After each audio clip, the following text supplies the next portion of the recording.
Yes, everybody, welcome back to TarHeelIllustrated.com, or, of course, if you are watching on our fast-growing YouTube channel, it's Tar Heel Illustrated. I'm THI staff writer Jacob Turner, and joining me, as he always does, for this special podcast, special edition of THI podcast, I should say, our very own publisher, Andrew Jones. And AJ, here to talk about the news that broke on Monday morning during Carolina's, Mac Brown, Gene Chizik, Phil Longo, all talked this morning, Monday morning, ahead of the FAMU game on Saturday.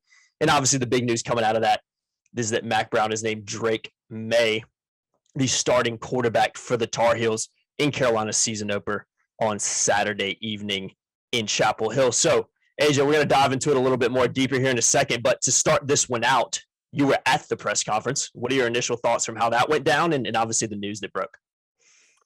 No surprise. It's the first weekly press of the year. Mac said in July in Charlotte at the ACC kickoff, he's like, we might play two quarterbacks. He was talking about that, and the idea was pretty open. People wrote a lot of stuff about two quarterbacks. They went back and talked about two quarterback situations he's had in the past. He's had it at Texas. He had it at Carolina.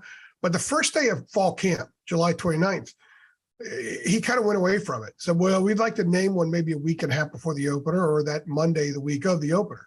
Mm. And I kind of thought that, okay, they saw something. They saw something that they wanted to see. And the next day, because we got to see the first two practices, you and I were a bunch of us were at the open practice that the public got to see, but it was our second straight day there because the public couldn't see day one. We could. And you and I did a podcast afterward. And I said, look, I think Drake Maye came to camp and planted a flag in the soil and said, this is my job. I'm the quarterback of North Carolina. And that's what we saw play out. And it comes to no surprise to anybody at THI, at least most of us at THI. Dean and I have been saying for a long time, Drake was going to be the guy. We said it back in the spring. We said it in the middle of the summer. Brandon and I did a podcast several days ago. We said it's Drake. You and I have done multiple. We said it's Drake.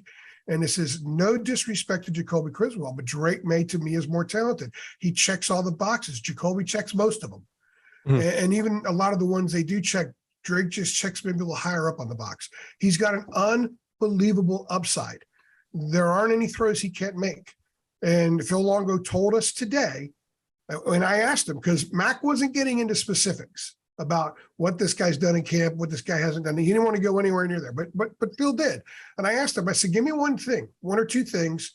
Each of them had done better in fall camp that you asked them to do better.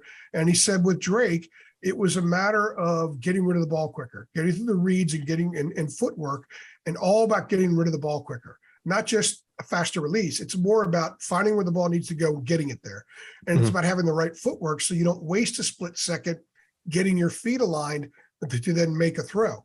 So those are the things he worked on in fall camp. Those are the things he improved on in fall camp. They're very happy with it. And they named him the quarterback. They let Drake know last night, according to Phil Longo, and they let Jacoby Criswell know Monday morning. That's coming from Phil in the press conference. No inside information there. So no, not surprised at all. I'm looking forward to seeing him play. But North Carolina has its quarterback, and his name is Drake Maye. Yeah, agreed. I'll add this to it. I'm not going to sit here and reiterate, because I agree with everything you said. We've been talking about it off camera for a long time, on camera as well, that we just personally believe from what we've seen at some of the open practice, what we've heard, and just looking at the overall player that Drake Maye can be, talking to Dina, who covered him in high school, that he was going to be the guy. And I think you look at it like this. You look at Drake Maye's, you look at his frame. He's got that frame of an elite caliber quarterback. He's tall. He's big. He can still put on weight. You also look at his ability and his upside. It's something Dean has harped on a ton, of just the potential that he has, the upside that he has. And that's something we hopped on. No disrespect to Jacoby Criswell. I think he's an exceptional quarterback. I think he's going to be a good quarterback wherever it may be. And we're not going into that at all, because who knows what can happen during this season. We're not even to the first game yet. I mean, anything can happen once we get to that. I think when you look at Criswell, he's super talented too. I just think when you look at Maye and his package, had a little bit taller of an upside. And I think we've hit on this a little bit too. And I don't think this plays a big factor, but I think it's something you can't ignore. You got to look at the lineage there. You look at the fact that Drake Maye's dad played quarterback at Carolina.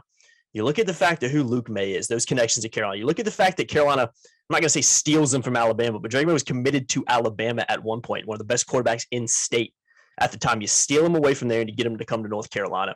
Then you get into this quarterback battle. It just always seemed like, not only from what we've seen, not only what we've seen from the upside, not only from what we've seen of the talent he had And then you bring in those UNC connections.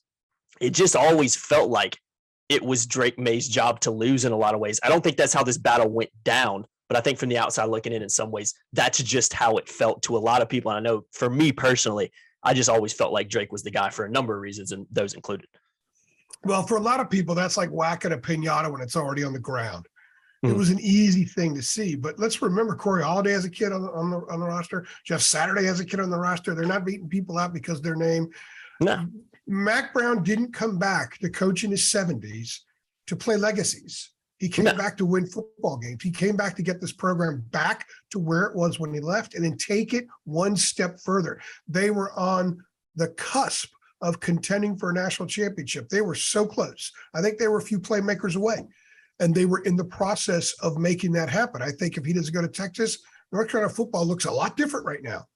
They wouldn't have needed Mac Brown to come back in his late 60s to coach and resurrect the program. Yeah. But that's what he did. And he didn't do it to do anything but play the guys that have the best chance, to give them the best chance to win, especially after last year. And I think one of the things about this, and we've talked about this off camera, we've talked about it some on camera.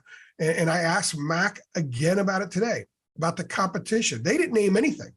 They didn't name any starters, any positions until today. That's why Mac read out the depth chart to us. He's never done that before, but he read it out because there needed to be an explanation there for a lot of that stuff. And I'm glad he did, because it gave a lot of clarity to a group of us in the media who've been clamoring for clarity for a while, at least clarity from their mouths, and certainly the fan base has.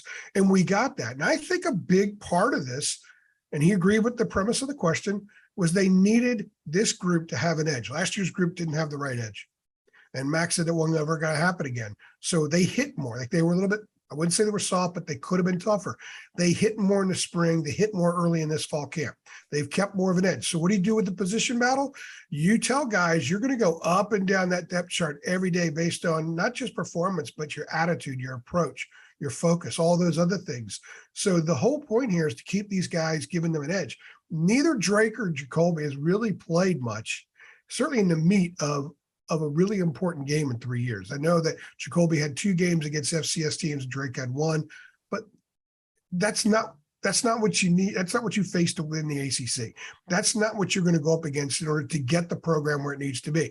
They needed to squeeze every drop of competitiveness out of these guys to drive them, to keep driving them every single day up to the point of making this decision. I thought it was going to be Drake all along. I can't tell you the coaches thought that, but Mac's tune changed after that first practice, because I think they saw everything they wanted to see from Drake in practice number 1 or in somebody. They didn't care who it was. They wanted somebody to take that job and move forward. Now they're saying he barely edged him out. Mac said Drake earned the right to take the first snap. But here's the key. Both Mac and Phil were asked today about if there's a package for Jacoby, if Jacoby will get on the field Saturday night against Florida A&M. Neither one of them would commit to, yes, he will play. Phil said at some point he'll play down the road.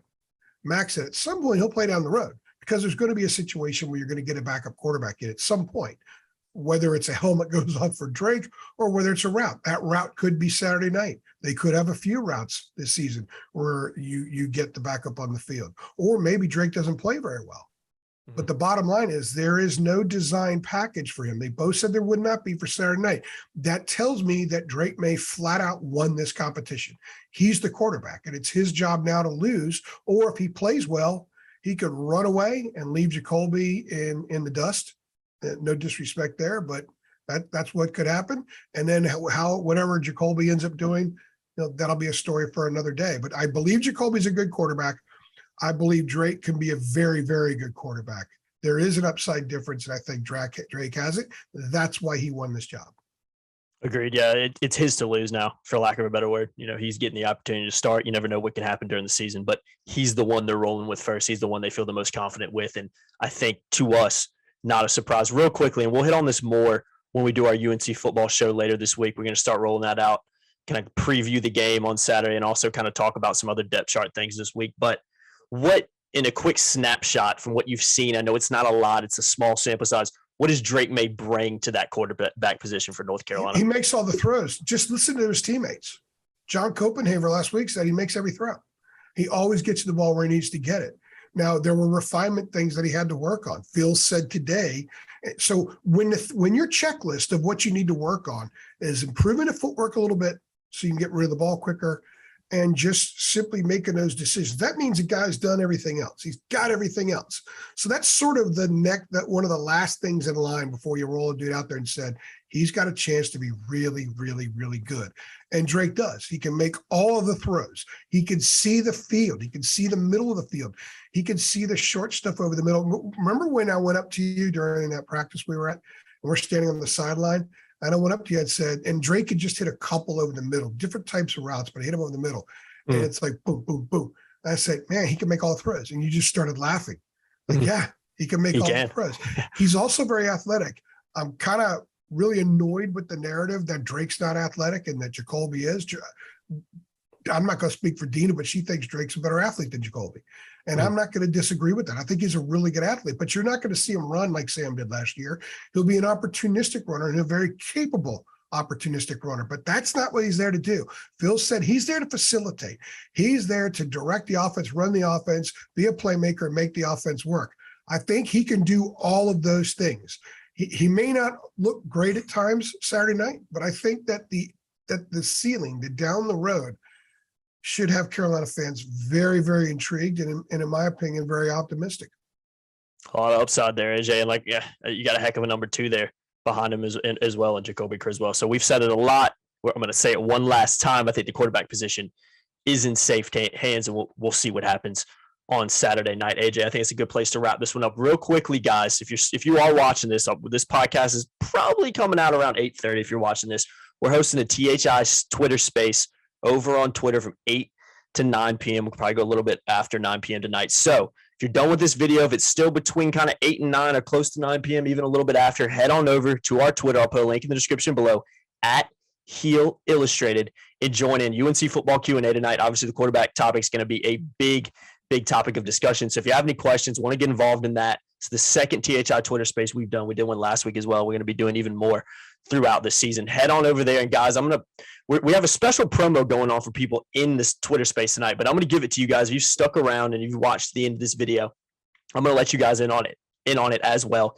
You can get until midnight tonight. You have until midnight to sign up.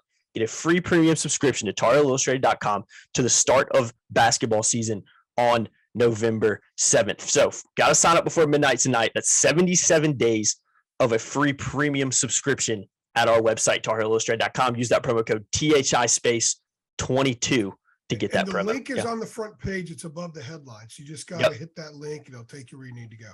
Yep. I'll put a link directly below for people if you're watching this, they can head right on over there. But yeah, go to TarHeelIllustrated.com. It runs out at midnight Eastern tonight. So hop on. Yep. Hop on it quick, guys. Again, THI Space 2022 link is in the description below. AJ, enjoyed it, man. Fun conversation. I've been Jacob Turner. He's been Andrew Jones for another edition, a special edition of the THI podcast. Like, share, subscribe, hit that notification bell as well. We'll see you guys in the next one. Thanks. Thanks.